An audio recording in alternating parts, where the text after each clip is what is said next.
दोस्तों ये है सिंगापुर का मैप। एरिया 734 स्क्वायर किलोमीटर और पॉपुलेशन 56 लाख से भी ज्यादा। दिल्ली से भी आधे एरिया में बसे इस देश में कई तरह की industries, tourism spots, airport, schools और ऑफिसेज बने हुए हैं और वो भी ग्लोबल लेवल के। और इसमें भी सबसे इंटरेस्टिंग बात ये है कि यहाँ 90% से ज्यादा लोगों के पास अपना खुद का घर है। लेकिन आखिर ये सब पॉसिबल हुआ कैसे? कैसे सिंगापुर ने खुद को ग्लोबल लेवल पर इतना बेहतर स्टैब्लिश किया कि इंडिया जैसे बड़े देश भी इसके आगे फीके नजर आते हैं? चलिए जानते हैं आज के इस वीडियो में। सिंगापुर के डेवलपमेंट प्रोसेस को पूरा समझने के लिए हमें थोड़ा पीछे जाना होगा। दोस्तों ये दौर था 1940 का, जब आधी से ज्यादा दुनिया सेकेंड वर्ल्ड वॉर में फंसी हुई थी और ब्रिटिशर्स सिंगापुर पे जैसे कुंडली मार कर बैठे हुए थे, ठीक उसी तरह जिस तरह इंडिया ब्रिटेन की कॉलोनी हुआ करता था और ब्रिटिशर्स के लिए सिंगापुर उस समय बहुत ही इम्पोर्टेंट हुआ करता था। उसके पीछे कई वजह थी, जैसे कि ये एक पोर्ट सिटी था, तो वहाँ से इंडियन ओशन के बाकी देशों पर ब्रिटेन इजीली कंट्रोल कर पाता था। लेकिन जापान ने 1942 में सिंगापुर पे कब्जा कर लिया और वहाँ पर जुल्म ढाने शुरू कर दिए। उस वक्त कई बिल्डिंग्स को तोड़ा गया, घरों को तहस नहस कर दिया गया। कुल मिलाकर सिंगापुर को पूरी तरह बर्बाद करने की कोशिशें की जाने लगी। लेकिन हिरोशिमा और नागासाकी पर न्यूक्लियर बम गिराए जाने के बाद जापानी सेनाओं ने सरेंडर कर दिया और सिंगापुर का कंट्रोल अब फिर से ब्रिटिशर्स के पास आ जाता है। अब ब्रिटेन की हालत खुद खस्ता हाल हो चुकी थी, तब उसने 1959 में सिंगापुर को आजाद कर दिया। यहाँ पर सिंगापुर आजाद तो हो चुका था, लेकिन उसके सामने कई प्रॉब्लम्स खड़ी हुई थी, जिसमें सबसे बड़ी प्रॉब्लम तो यही थी कि वहाँ की बढ़ती जनसंख्या और लोगों के पास जगह की कमी। लोग छोटे छोटे इलाकों में बुरी तरह बिना किसी हेल्थ सर्विसेज के और बेसिक एमिनिटीज के बिना रहने को मजबूर थे। और यहीं से शुरू होती है सिंगापुर के रीडेवलपमेंट की कहानी। How did the government make housing possible? दोस्तों ये वक्त था साल 1960 का, जब सिंगापुर में उनकी खुद की गवर्नमेंट फॉर्म होती है और प्राइम मिनिस्टर चुने जाते हैं ली कुआन यू।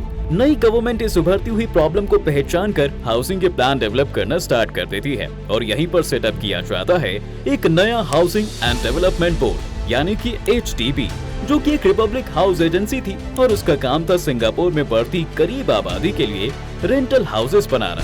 अब बाकी की बात करने से पहले एक बार जरूरी हो जाती है कि हम सिंगापुर की ज्योग्राफिकल लोकेशन को ढंग से समझें। यहाँ मैप में देखिए, ये है मलेशिया, जो कि दो बड़े मेन आइलैंड्स में डिवाइड है। एक है इसका वेस्टर्न पार्ट और दूसरा है इसका ईस्टर्न पार्ट। अब अगर इसके वेस्टर्न पार्ट में झांका जाए तो इसके बिल्कुल नीचे वाले हिस्से में कुछ छोटे छोटे आइलैंड्स दिखेंगे। ये जिस पर आउटलाइन शो हो रही है, यही है सिंगापुर, जिसके बारे में आज हम बात कर रहे हैं। दोस्तों अब इसमें खास बात ये है कि उस समय अंग्रेज सिंगापुर को स्ट्रैटेजिकली बहुत इंपॉर्टेंट मानते थे, तो जाहिर सी बात है कि इसके डेवलपमेंट पर भी उनका खास ध्यान था। और इसी वजह से सिंगापुर में चाइनीज एंड मलेशियन माइग्रेंट्स की पॉपुलेशन काफी बड़े लेवल पर बढ़ने लगी थी, क्योंकि यहाँ जॉब्स की अपॉर्चुनिटीज भी काफी थी। अब ये सारे लोग बसने लगे सिंगापुर के स्लम्स में। अब बात यहीं तक होती तो शायद ठीक था, लेकिन ये इमिग्रेंट्स अब आपस में भी लड़ने लगे थे। जी हाँ, चाइनीज और मलेशियन माइग्रेंट्स के बीच में रेशियल टेंशन्स बढ़ने लगी थी, जिसका नतीजा ये था कि सिंगापुर के हाउसिंग डेवलपमेंट बोर्ड को काफी मशक्कत सहनी पड़ी थी इन लोगों को समझने के लिए कि वो इन स्लम्स को छोड़कर उनके थ्रू प्रोवाइड किए जाने वाले घरों में शिफ्ट हो जाएं। लेकिन 1961 आते आते यही रेशियल और कम्युनल टेंशन्स बढ़ते चले गए कि बात अब काबू से बाहर जाने लगी। मई 25, 1961 ये वो तारीख थी जब बुकी हो सुई नाम के इलाके में आग लग जाती है और पूरा इलाका धू धू करके चलने लगता है। नतीजा 4 लोगों की मौत और 16,000 से ज्यादा लोगों के घर उनसे छिन गए। अब ये 16,000 लोग सड़क पर आ चुके थे, जिसकी जिम्मेदारी भी अब सिंगापुर की नई सरकार और HBD बोर्ड के ऊपर थी। सरकार ने भी पूरी मुस्तैदी से 1 साल के अंदर ही इन लोगों को नए घरों में शिफ्ट करा दिया और अगले 5 साल के अंदर अंदर उस जगह को दोबारा से रीडेवलप करके नए हाउसिंग प्रोजेक्ट्स बना दिए। ये वो वक्त था जब सिंगापुर की सरकार और उनके हाउसिंग बोर्ड पर वहाँ की पब्लिक का विश्वास बनने लगा था और यहाँ से नींव पड़ती है उस सिंगापुर की जिसे आज हम देख रहे हैं। सरकार अब ये बात समझ चुकी थी दोस्तों कि उनके पास जगह तो कम है और पॉपुलेशन है ज्यादा, तो हाउसिंग बोर्ड को उस हिसाब से ही कुछ सॉल्यूशन ढूंढने की बात कही गई। इस पूरी प्रॉब्लम का सॉल्यूशन निकाला गया, जिसके बाद 1966 में सरकार वहाँ पर एक बिल लेकर आती है दरअसल इस बिल में कुछ प्रोविजंस थे। इन प्रोविजंस में ज्यादा ना घुसकर मोटा मोटा ये समझ लीजिए कि इस लैंड एक्विजिशन एक्ट के आने के बाद सरकार चाहे तो किसी भी जगह को पब्लिक पर्पसेस की बिल्डिंग बनवाने के लिए अक्वायर कर सकती है और बदले में उन्हें मुआवजे के तौर पर मार्केट के हिसाब से उतने पैसे प्रोवाइड कर दिए जाते थे। ऐसा करके सरकार ने अब जगह कब्जाना शुरू कर दिया और वहाँ पर ऊंची ऊंची हाउसिंग बिल्डिंग्स बनवाना भी शुरू हो चुकी थी। प्राइम मिनिस्टर का साफ साफ कहना था कि वो देश के हर परिवार के पास खुद का घर देखना चाहते हैं, जिसका नतीजा आज हम देख भी रहे हैं। और सबसे बड़ी वजह रही हाउसिंग बोर्ड की तरफ से दी गई छूट। अब हाउसिंग बोर्ड भी तेजी से काम कर रहा था और शुरुआत में ऐसी टेम्परेरी बिल्डिंग्स बनाई जाती थी जहां पर लोगों को कुछ दिनों के लिए रोका जा सके। ये बहुत ही बेसिक फैसिलिटीज वाले सिंगल रूम फ्लैट्स थे। उधर पैरेलली बोर्ड अपना काम कर ही रहा था। अब जब उनको दिखा कि जगह अब कम पड़ रही है तो उन्होंने ओशन को घेर कर वहाँ पर लैंड बनानी शुरू कर दी। ये ठीक दुबई की पाम जुमेरह सिटी की तरह ही था, जहाँ कभी सिर्फ समुद्र हुआ करता था लेकिन आज एक पूरी सिटी है। और आप जानकर हैरान हो जाएंगे दोस्तों, लेकिन आज सिंगापुर का 1/5 एरिया उन्होंने समुद्र को कैप्चर करके ही बनाया हुआ है। ये पूरा काम इतनी तेजी से किया गया कि जहां 1960 में सरकार के पास 44% जमीन पर कब्जा था, तो वहीं 2009 आते आते सरकार के पास देश की 90% जमीन आ गई थी, जिस पर आज इन्होंने अपार्टमेंट्स और दूसरे तरीके के स्काई स्क्रैपिंग फ्लैट्स बनाए हुए हैं। लेकिन सवाल ये आता है, सरकार ने इतनी हाईटेक सिटी बनाई कैसे? Singapore scrap to high tech. दोस्तों, इस कहानी के तार जुड़ते हैं 1964 से। जैसे कि हमने आपको पहले ही बताया था कि सरकार लैंड एक्विजिशन एक्ट लेकर आई, लेकिन इसके पैरेलल में उन्होंने होम ओनरशिप स्कीम भी चालू की, जो कि बेस थी उनके थ्रू बनाए गए फ्लैट्स और अपार्टमेंट्स पर। यही वो स्कीम थी जिसने हर आदमी के पास अपने खुद के घर का सपना पूरा किया।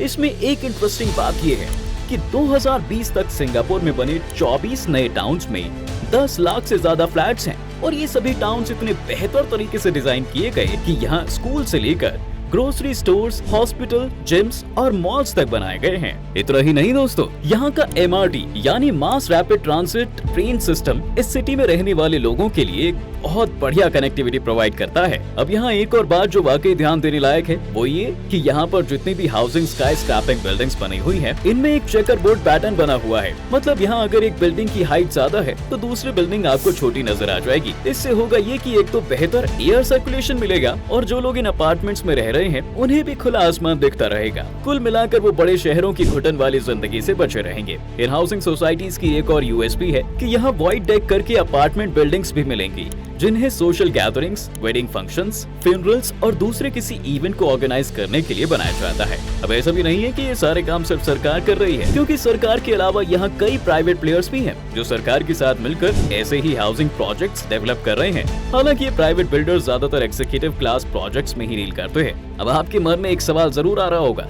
कि सरकार ने प्लान तो बना दिया, हाउसिंग स्कीम भी पूरी हो गई, लेकिन इन फ्लैट्स को खरीदने के लिए पैसे भी तो चाहिए। तो उन पैसों का क्या सरकार फ्री में फ्लैट बांट रही है? तो अब जरा गौर से सुनिएगा। दरअसल यहाँ काम आता है सिंगापुर का रेवेन्यू सिस्टम। होता क्या है कि यहाँ 55 साल से कम उम्र के हर आदमी को अपनी सैलरी का 20% तक सोशल सेविंग फंड में जमा करवाना होता है और उनके एम्प्लॉयर्स यानी जहाँ ये लोग काम कर रहे हैं उन कंपनियों को भी 17% इस फंड में डालना मैंडेटरी होता है, जिसको वो एम्प्लॉय सिर्फ कुछ कारणों में ही निकाल सकता है। और अगर आपको घर खरीदना है तो ये भी उन कारणों में ही आता है। और इस प्रोसेस को फॉलो करके हर सिंगापुरियन के पास खुद का घर लाजमी है। और यही वजह है दोस्तों कि आज फॉरेनर्स भी आकर सिंगापुर में घर खरीदने की होड़ में रहते हैं। ऐसा करके सिंगापुर ने एक ऐसा हाउसिंग मॉडल बनाया है जिसकी तारीफ आज पूरी दुनिया कर रही है। बड़े बड़े देश जो नई सिटीज प्लान करते हैं। तो दोस्तों ये थी सिंगापुर की हाउसिंग प्रॉब्लम सॉल्व करने की पूरी कहानी। उम्मीद है आपको इससे कुछ जरूर सीखने को मिला होगा। अगर आपको ये वीडियो पसंद आई है तो इसे लाइक और शेयर जरूर करें। और हाँ, अगर चैनल पर नए हैं तो सब्सक्राइब करना भी ना भूलें,